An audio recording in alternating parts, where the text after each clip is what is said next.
The airport buzzed with the usual noise, rolling suitcases, announcements echoing, laughter, frustration. But amidst all of it, one man stood completely still. Sergeant Mark Reynolds, a single dad and retired Army veteran, stood in full dress uniform, his eyes fixed on the flag-draped casket being loaded onto the tarmac. That casket wasn't just a piece of cargo.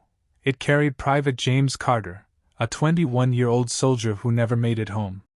And Mark had promised his mother he'd escort him, personally, to his final resting place. Mark wasn't just escorting a fallen hero.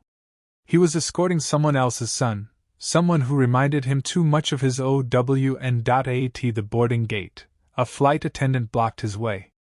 "Sir, you're not listed as a paying passenger. Military escorts are handled differently. You'll have to wait for the next flight." Mark clenched his jaw. "Ma'am, with all due respect, that soldier flies with me. He doesn't fly alone." The gate agent frowned. "I understand, sir, but company policy." Before she could finish, Mark reached into his jacket and pulled out a crumpled letter. It was from the soldier's mother. "He looked up to you like a father, Mark. Please don't let him travel alone. He was scared of flying, just like his dad was before he died." Mark's voice trembled as he handed it over. "I gave her my word." The attendant sighed, unmoved. "Rules are rules." Passengers began to murmur. Someone shouted, "He's a vet! Let him through!" Another yelled, "What's wrong with you people?" Within minutes, the tension spread across the gate like wildfire. When the airline refused again, something extraordinary happened. A businessman in a suit stood up and said, "If he's not boarding, I'm not boarding." Then a young mother followed. "Same here. My brother served. He doesn't fly alone." One by one, every passenger in the boarding area stood up, an entire flight's worth of strangers united behind one man and one fallen hero. Mark looked around, stunned. His eyes welled up. For the first time in years, he didn't feel like a forgotten soldier. He felt seen.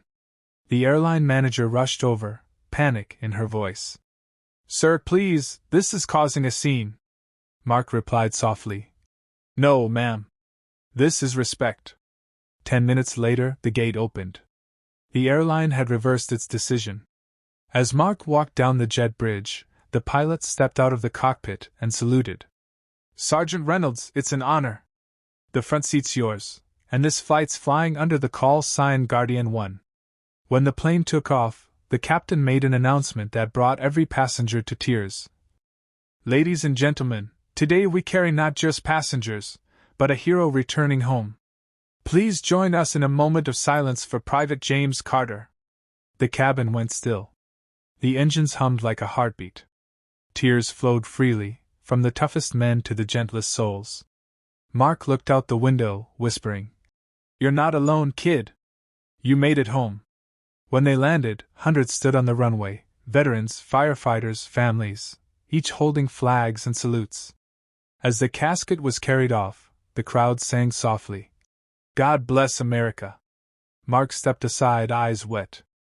A small hand tugged his sleeve. His 8-year-old daughter, Emma, had come with his sister. She looked up and said, "Daddy, I'm proud you kept your promise." He knelt beside her. "Sweetheart, we never leave a soldier behind. Not ever." Someone had filmed the entire incident at the gate. Within hours, the clip went viral. "Airline tries to stop veteran escort. Passengers unite." Millions watched as a single father's quiet act of honor restored faith in humanity.